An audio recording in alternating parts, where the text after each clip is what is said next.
Christ est né. Amen.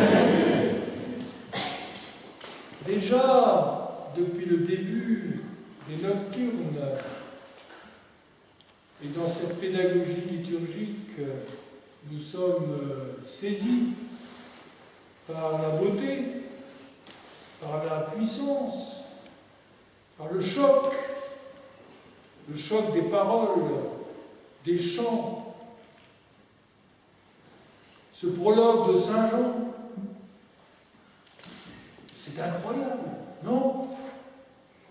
Au cœur de ce mystère liturgique, cette puissance, cette élévation, nous sommes aspirés littéralement par la beauté.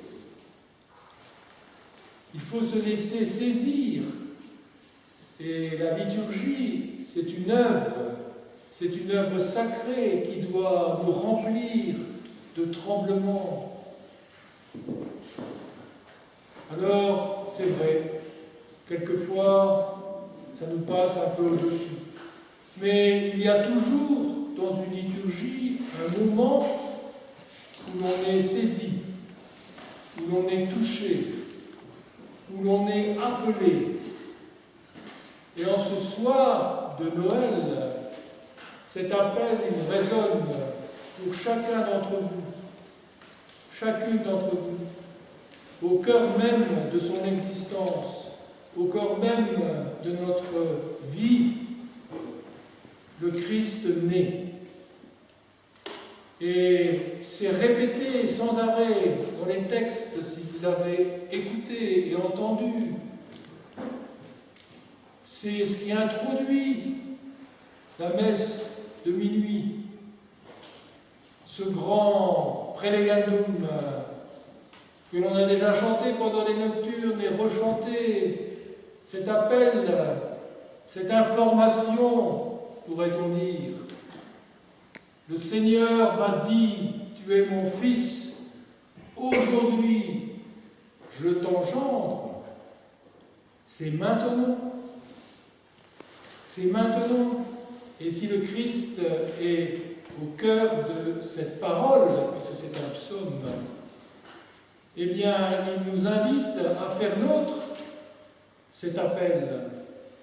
Parce qu'il est pour chacun d'entre nous, aujourd'hui, à l'instant, je t'engendre à la vie divine, parce que le Christ, ce n'est pas un grand prophète, ce n'est pas un grand éveillé, ce n'est pas un grand sage. Le Christ, c'est Adonai, Seigneur, c'est le Logos, le Verbe, c'est cette cellule divine qui est infusée dans ce grand corps cosmique pour devenir Dieu par grâce. C'est tellement inouï qu'on n'y comprend rien. Simplement, on est saisi par cette puissance, saisi par cette beauté. Au cœur de notre vie, oui, au cœur de notre vie vient le Verbe. Et il vient pour nous montrer le chemin du Fils de l'homme que nous sommes en devenir, nous qui sommes des fils de la femme. Et parmi ces fils de la femme, le plus grand, Jean le Baptiste, qui reçoit l'information, souvenez-vous, au 6e mois. Passé du 6 au 7, nous sommes dans cet accouchement. Et il faut donc prendre au sérieux cet appel qui résonne. Nous sommes tous concernés par cette grande initiation.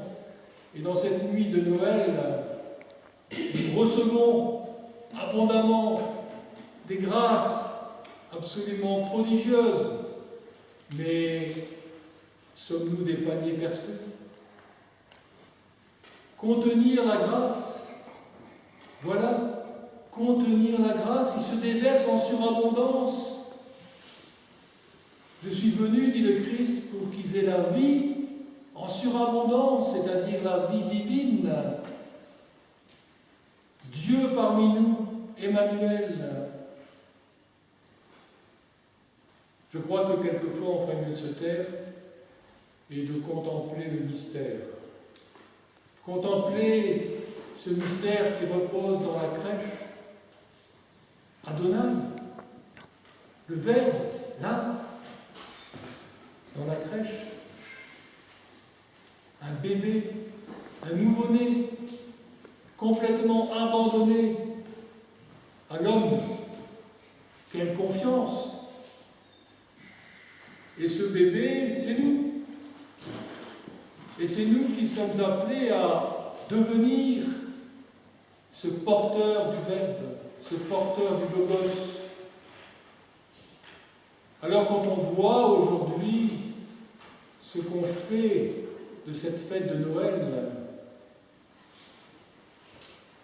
on peut quelquefois se demander si le monde n'est pas devenu fou. La violence que nous voyons à l'extérieur, elle est en nous. C'est cette violence de l'appel auquel nous ne répondons pas. C'est notre vocation, devenir des Elohim. Et si nous ne répondons pas, si nous ne répondons pas à cette vocation, eh bien, si nous n'offrons pas sur l'autel de notre cœur notre être tout entier, si nous ne donnons pas notre sang et notre chair au Verbe, au Christ, alors d'autres doivent le faire à notre place. Peut-être que l'on peut réfléchir sur cette naissance du Christ et sur le massacre des saints innocents. Ce massacre qui se perpétue ô combien tous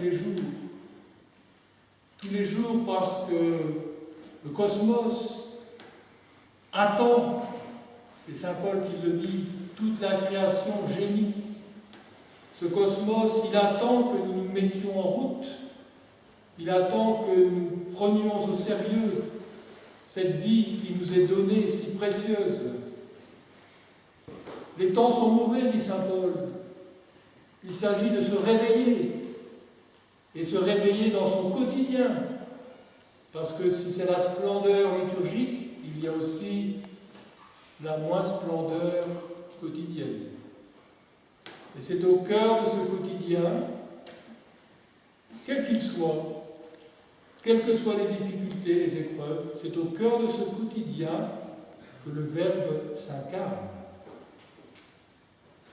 Et nous sommes appelés à nous ouvrir à cette incarnation, à nous ouvrir à cette présence toujours davantage, cette présence corps, âme, esprit. Alors peut-être que nous pourrons expérimenter dans notre vie cette présence du Christ qui se manifeste en nous par cette joie. Cette joie, et cette joie qui est inconditionnelle, même au milieu du chagrin, il y a cette joie de cette présence qui m'engendre aujourd'hui, à l'instant. Je t'engendre, tu es mon fils bien-aimé. Toi et toi, tu es mon fils bien-aimé. Aujourd'hui, à l'instant, dans cet inspire, je t'inspire et je t'engendre. Alors oui, Noël, c'est un basculement cosmique que l'on peut percevoir quelquefois lorsque nous nous réveillons. Alors il s'agit de se réveiller, il s'agit de se lever, et il s'agit d'aller en marche, puisque c'est comme ça que Chouraki traduit les béatitudes, n'est-ce pas? En marche. Alors en ce soir de Noël, peut-être retrouver ce dynamisme, cette joie d'être, et reprendre courage, parce que quelquefois le courage manque, reprendre courage pour aller en marche, retrouver le Seigneur à l'intérieur de nous, dans notre profondeur, et vivre avec lui. Parce que être chrétien, disait Maurice Zundel, c'est vivre avec quelqu'un, à chaque instant. Le Christ est né. À lui soit la gloire, la puissance et l'honneur dans tous les siècles des siècles. Amen.